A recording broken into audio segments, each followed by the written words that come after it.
درونو خدای پاک ته دغه انسان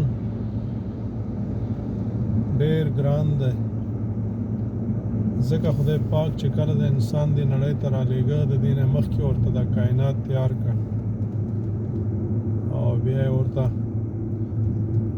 کتابونه او دین اسلام تیار کړ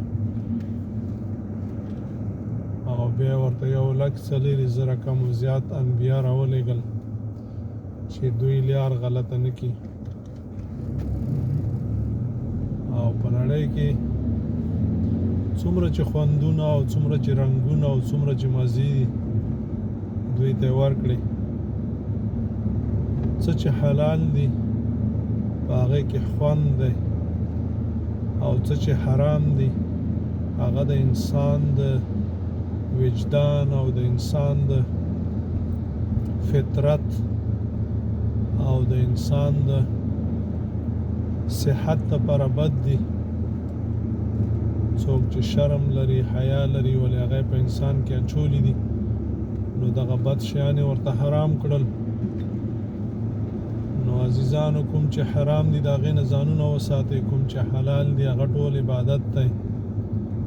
البته چې 5 وخته مونځ، روژه، زکات، حج ورته مه پرېږدئ، ذکرونه تلاوتونه ورته مه پرېږدئ.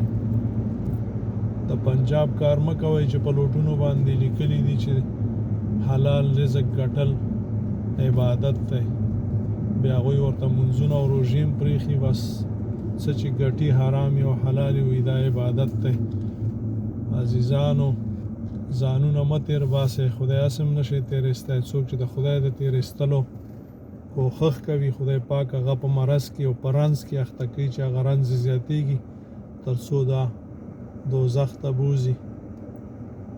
عزیزانو د ژوند یوه ثانیه ډېره قیمتي ده، په دې باندې خو لا داسې بریاګانې لاسته راوړئ چې د نړۍ خوندونه او د مرګ نه وروسته چې خدای پاک کومې ژمنې کړي هغه لاسته راوړئ، او یا خو داسې غمونو او ستونزو سره مخ کېږئ چې د نړۍ ژوند هم د لاسه ورکوئ او د مرګ نه وروسته چې د خدای ژمنې دي په ځای د دې چې هغه نعمتونه راکړه عذابونه به راکوي.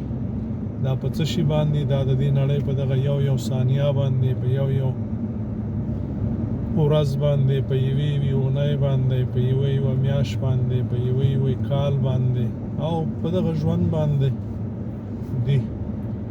نو دا وګټئ او په ازموینه کې بریالي شئ. الله مو ښاد و آباد لره. داسې نه شي چې بیا ژوي وایي کاش چې زه دغه ژوی وای. السلام علیکم ورحمت الله.